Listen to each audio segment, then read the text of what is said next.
A vivenda volve estar no centro do debate social. A plataforma Stop Desahucios Barbanza critica duramente a especulación no alugueiro e reclama que a vivenda sexa tratada como un dereito, non como un negocio. A polémica arredor do acceso á vivenda volve estar enriba da mesa. Declaracións contundentes por parte da plataforma de Stop Desahucios Barbanza sinalan agora a responsabilidade dos propietarios particulares no drama dos desafiuzamentos. Ahora as entidades financeiras están limitadas a desafiuzar unha familia por problemas de impago. Teñen que aguantar aí e agora son os propietarios particulares, algúns, non todos, usureros, especuladores, que queren non alugar as súas vivendas ou se as teñen botar aos inquilinos por impagos. Segundo estas declaracións, a actual legislación protexe aos inquilinos, mesmo en situacións de impago.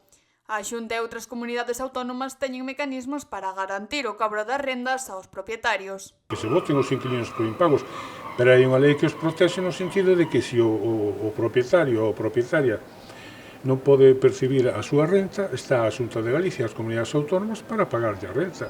Para iso teñen un seguro de impago das rentas.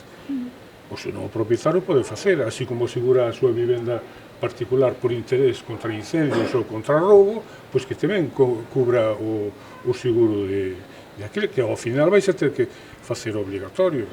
A vivenda, segundo esta postura, debería entenderse como un dereito básico, ao mesmo nivel que a sanidade ou a educación pública. Estamos nun réximo democrático e a vivenda non é un artículo de luxo, a vivenda ten que estar a disposición de todo o mundo, pagando o que poda pagar e o se non pode pagar, para iso está a administración pública, para que se cubra os gastos como se cubren na sanidade pública. Eu vou agora para operarme, ou ti ou calquera persona, e non vamos co cheque ou ca tarxeta de crédito ao hospital a pagar, é gratuito.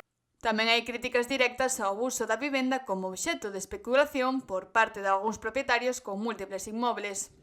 E o que poda ter 5 ou 6 vivendas, pois que as teña, que lle aproveiten, que merenden, desayunen e cenen con elas, pero que non pode ser un artículo de lujo ou un negocio. Eso non pode ser. O acceso á vivenda continúa a ser un dos grandes retos sociais do noso tempo, unha situación que parece que non vai cambiar a curto prazo.